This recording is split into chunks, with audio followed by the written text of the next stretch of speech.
Olá, queridos amigos, é uma grande satisfação estarmos juntos mais uma vez para estudarmos a Palavra de Deus. Com o estudo com o tema Origem do Domingo.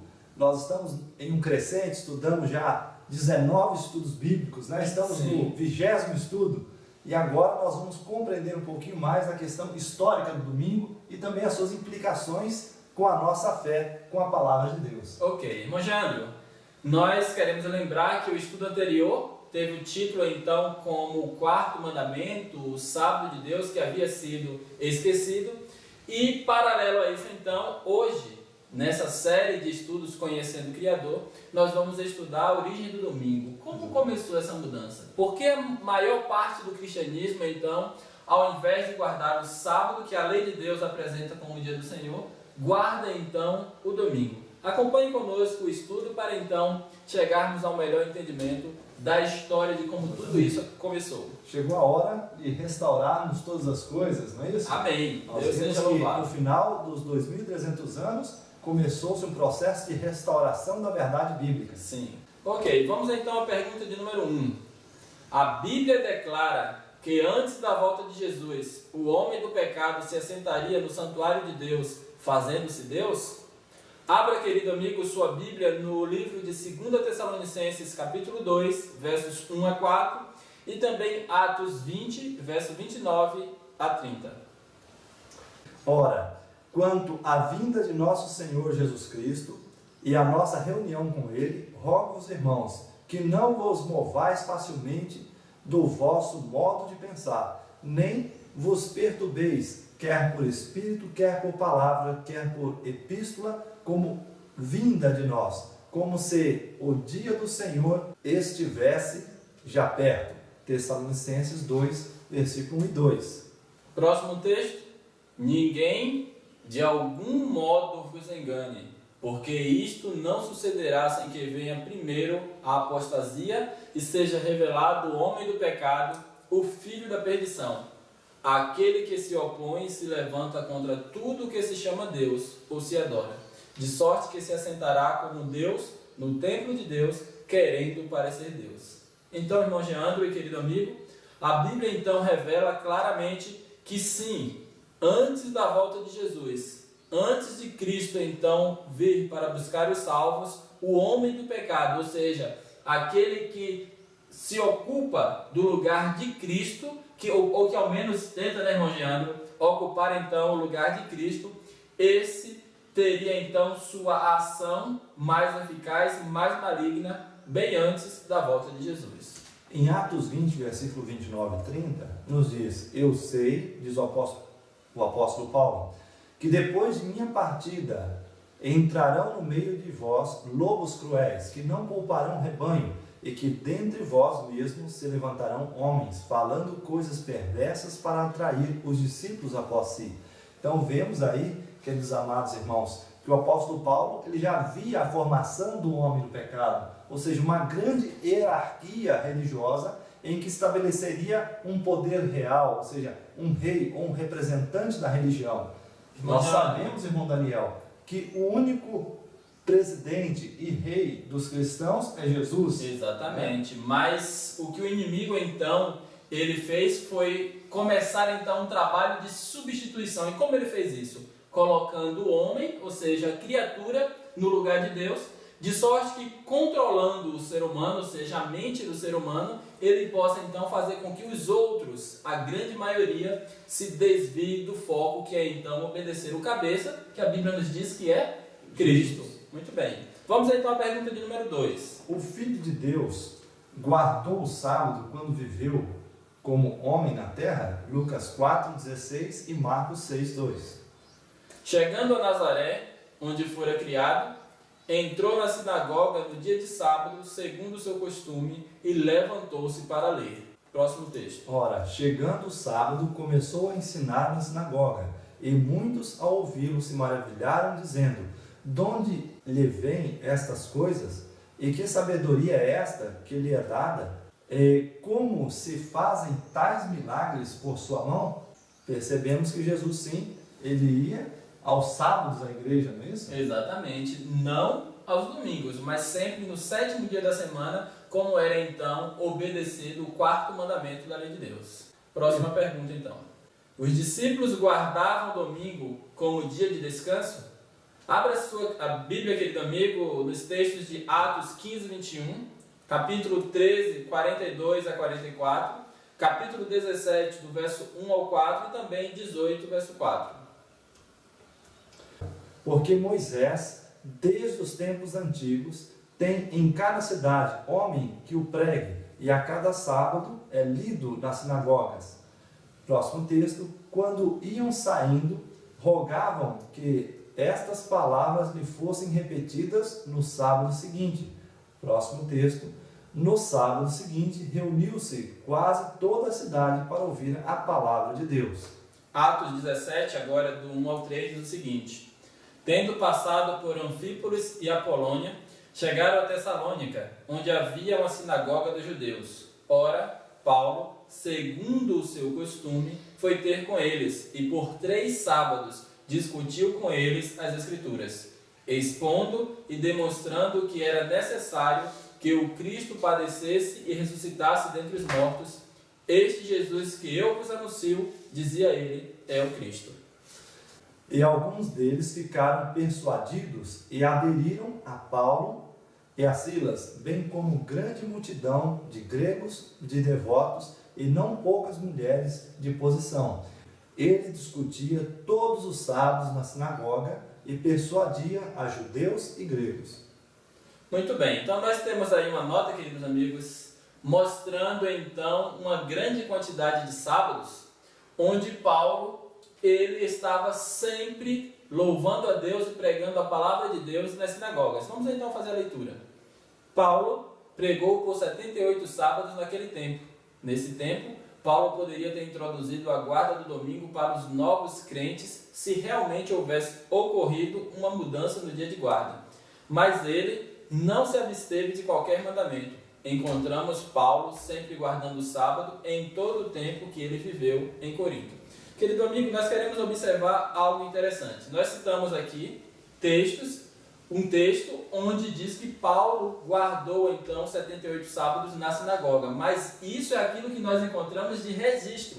Certamente durante toda a sua vida, Paulo então ele desenvolve o hábito de pregar, de falar de Cristo sempre aos sábados nas sinagogas. E o texto diz claramente que em nenhuma dessas citações Paulo aparece na sinagoga ou mesmo em algum outro lugar, defendendo o domingo como dia do Senhor, mas sempre o sábado como dia de Deus. Exatamente, irmão Daniel. E a pergunta de número 4 nos diz: que dia guardavam os pagãos?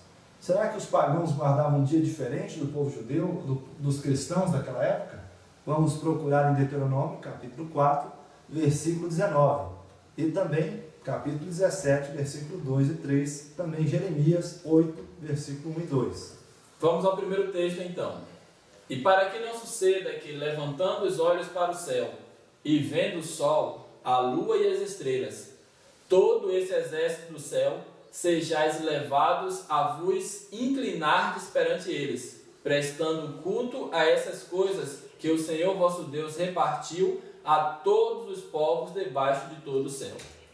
Próximo texto.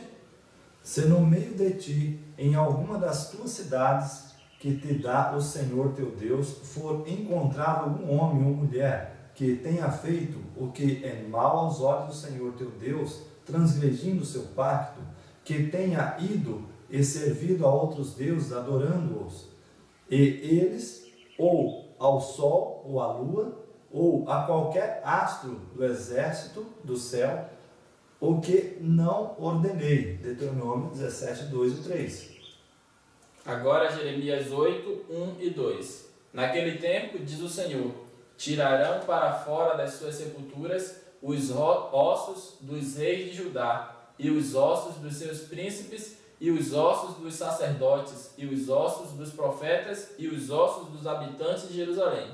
E serão expostos ao sol e à lua e a todo o exército do céu, a quem eles amaram e a quem serviram, e após quem andaram e após quem buscaram, e a quem adoraram.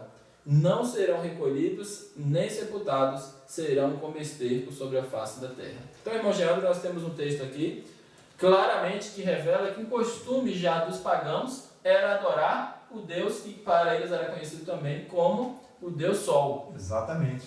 Que mais tarde nós vamos encontrar, ainda nesse estudo, né, uma situação em que se une, né, um hábito do cristianismo com o hábito pagão para conseguir então aquilo que Satanás tanto queria. Mais à frente nos estudos, queridos amigos, nós iremos então verificar isso. Quem e quando foi oficializada a guarda domingo na igreja? Vamos então? Temos então a nota, querido amigo, com uma citação aí que fala então da história, de como então se formou, quem foi então que decretou, que estabeleceu o domingo como dia de guarda e em que período. Nota então, o imperador Constantino, no ano 321 de nossa era, promulgou o seguinte decreto: que todos os juízes e todos os habitantes da cidade descansem no venerável dia do sol. Então o domingo continua sendo considerado como o dia do sol. Em inglês, o domingo é chamado de Sunday, Sun, Sol, e Day, dia. Então, querido amigo, ele utilizou aquilo que era o hábito pagão, né, de adorar o Deus Sol, e ele também junta isso, um dia de guarda que os cristãos tinham, que guardavam, então, que cumpriam a lei de Deus, obedecendo o sábado, e então junta numa coisa só, para que houvesse uma adoração que não era aquilo que foi estabelecido por Deus. Exatamente. Ok, vamos agora então à pergunta de número 6. O poder papal realmente mudaria os tempos e as leis de Deus? Abra novamente sua Bíblia em Daniel capítulo 7, verso 25. Então nós vimos, queridos amigos, que falando lá, o apóstolo Paulo diz que surgiria o homem no pecado. Sim. E agora em Daniel 7, 25 nos diz assim: proferirá palavras contra o Altíssimo, e consumirá os santos do Altíssimo, e cuidará de mudar os tempos e a lei. Os santos lhe serão entregues em sua mão por um tempo, por tempos e metade de um tempo. Então vemos, irmão Daniel, que realmente, muito antes do apóstolo Paulo, já estava predito uma profecia de aquele poder corruptor, maligno que iria vir sobre o povo de Deus, iria mudar os tempos e a lei, não é isso? Sim, exatamente. Agora, uma pergunta interessante. Que lei seria essa, então, que esse poder iria mudar? A lei de Deus, querido amigo, é tudo isso que nós temos estudado durante esses dias. É necessário, então, observar, querido amigo, que este período de 2.300 dias, anos, que nós estudamos nos estudos anteriores, mostra claramente que a partir de 1844, a verdade da palavra de Deus seria então reestabelecida, ou seja, seria lembrada por um povo que teria coragem para defender essas verdades. Exatamente. Muito bem, vamos à pergunta então de número 7. Nós devemos primeiro obedecer aos homens que a Deus? Será isso uma verdade? Vamos compreender melhor em Atos 5, versículo 29? Respondendo Pedro e os apóstolos disseram: mais importa obedecer a Deus do que aos homens. Meu querido amigo, que interessante, irmão Geandro. Sim. Nós acabamos de ler a pergunta anterior e a sua resposta quando traz uma nota de que Constantino, o imperador, se convertendo falsamente, ele então estabelece o domingo como dia de guarda.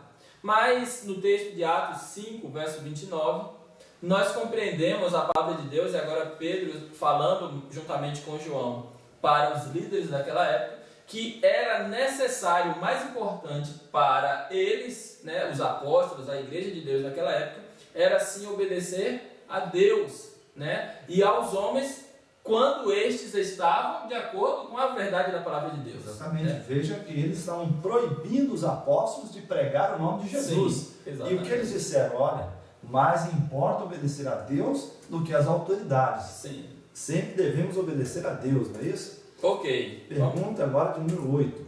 Deus aceita a adoração de alguém que segue doutrina de homens?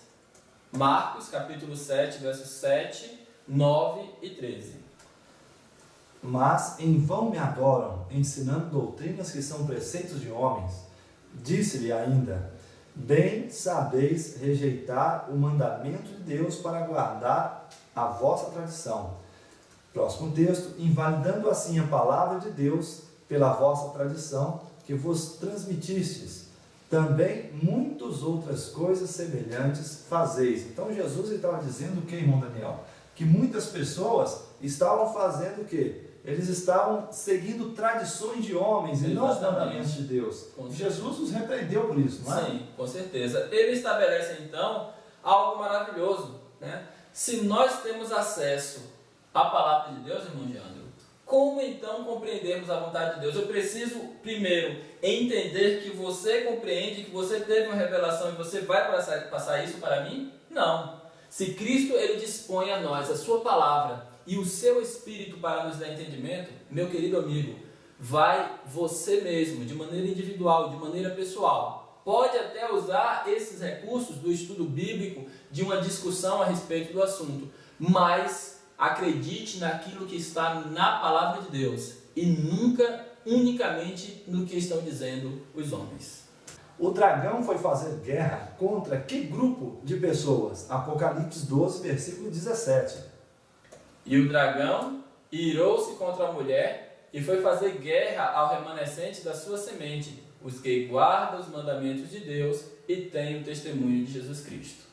Então nós encontramos aqui, irmão Leandro, que o dragão, que simboliza Satanás no livro de Apocalipse, ele se revolta, ele se rebela contra um povinho, porque o texto diz que são remanescentes, ou seja, restantes daqueles que ficaram fiéis. Exatamente, é o resto da semente da mulher, né? Exatamente. E por que, irmão Leandro, essa revolta dele? Porque eles guardam os mandamentos de Deus. Exatamente. Então, querido amigo, como nós já lemos no texto anterior, é preciso obedecer a Deus, por mais que o inimigo de nossas almas, Satanás, ele se volte contra, é preciso permanecer fiel à lei de nosso Deus e cumprir a sua vontade. Mas, irmão Daniel, será que Deus vai permitir que o inimigo das almas, o dragão, ele venha nos destruir? Vamos à pergunta de número 10 agora? Com certeza, essa é realmente a parte mais importante e que nos traz mais esperança, irmão Jean. E mais conforto.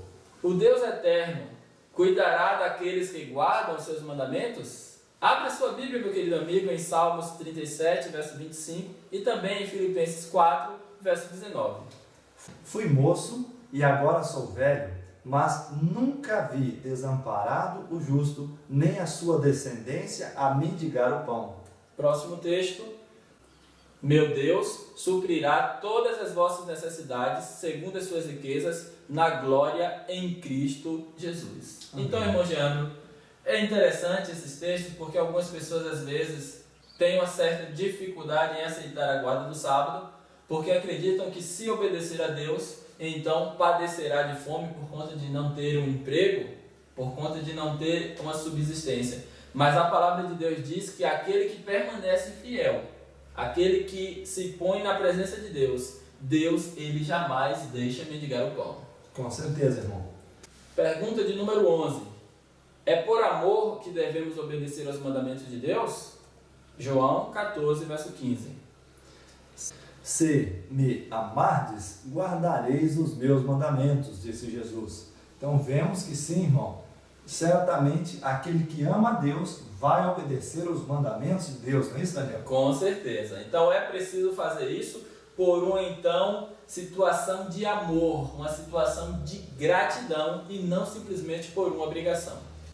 Querido amigo, chegamos ao final de mais um estudo da Palavra de Deus. Estamos gratos, felizes por estarmos juntos com você durante esse período. Nós, eu e o irmão Jean, sempre gratos a Deus pelo privilégio de estudar a sua Palavra. Ficamos felizes de estarmos juntos mais uma vez e oramos a Deus para até o próximo encontro. Que o Senhor continue então abençoando a sua vida.